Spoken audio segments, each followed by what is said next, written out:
এটাও বলতে হবে যে ব্যাংকিং খাত যতদূর এগুতে পারত বা পুরো আর্থিক খাতটাই যতদূর এগুতে পারত সেটা আমরা পারিনি। আমাদের অনেক অর্জন সত্ত্বেও অনেক ব্যর্থতাও আছে। তো যাই হোক, এটার মূলে কোনো একক গোষ্ঠী বা একক ব্যক্তিত্ব নয়, এটার মূলে আমরা সবাই হয়তো ভিন্নভাবে কাজ করতে পারতাম, সবাই হয়তো আমাদের নিজ নিজ জায়গা থেকে নিষ্ঠার সাথে কাজ করতে পারতাম। হয়তো ব্যত্যয় ঘটেছে, হয়তো হয় নাই। সেই আত্মবিশ্লেষণ আমাদের করতে হবে। যারা ডিপোজিটার, যারা আর্থিক খাত থেকে আর্থিক খাতে বিনিয়োগ করেন, বিনিয়োগকারীরা তারা, এবং সেটাই তো আমরা চাই। সেটা না হলে পরে ডিপোজিটারের স্বার্থ, বিনিয়োগকারীদের স্বার্থ যদি আমরা না রাখতে পারি, তাহলে কিন্তু একটা খাতের গভীরতা এবং যেটাকে আমরা বলি স্পিড অফ প্রোগ্রেস, সেটা কিন্তু হতে পারবে না।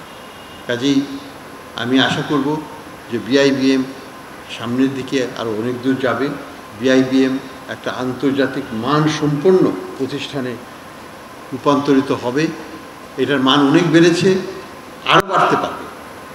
এবং আমরা আশা করব যে বিভিন্ন ধরনের প্রোগ্রামের মধ্যে কিভাবে আমরা আন্তর্জাতিক কিছু প্রোগ্রাম ঢুকাতে পারি, অর্থাৎ বিদেশি ছাত্ররাও কেন এখানে আসবে না, তারাও কেন এখানে পড়বে না।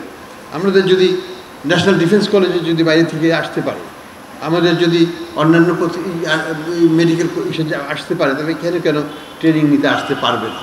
এই জায়গাগুলোতে আমাদেরকে একটু নজর দিতে হবে, যাতে আমরা এই প্রতিষ্ঠানটাকে শুধু বাংলাদেশের কনটেক্সটে না, বহির্বিশ্বেও এটাকে একটু পরিচিতি ঘটানো, তাদের সাথে একটা সম্পর্ক স্থাপন করা। তো আমি কয়েকটা রিকোয়েস্টই করব যে আমাদের আউটরিচটা একটু বাড়াতে হবে। আমাদের নতুন যে চ্যালেঞ্জগুলো আসছে ব্যাংকিং খাতের, যেমন জলবায়ু ফাইন্যান্সিং বা আমরা যেটাকে বলি গ্রিন ফাইন্যান্সিং, তারপরে ফাইন্যান্সিয়াল ইনক্লুশন রিলেটেড যে নতুন ডেভেলপমেন্টগুলো আসছে, নতুন টেকনোলজিক্যাল ইনোভেশনগুলো হচ্ছে, এইগুলোকে নিয়েও কিন্তু বিআইবিএমে কাজ করতে হবে। অনেকখানি জায়গায় আমরা দেখেছি যে টাকা দেওয়া আছে কিন্তু টাকার ব্যবহার হচ্ছে না।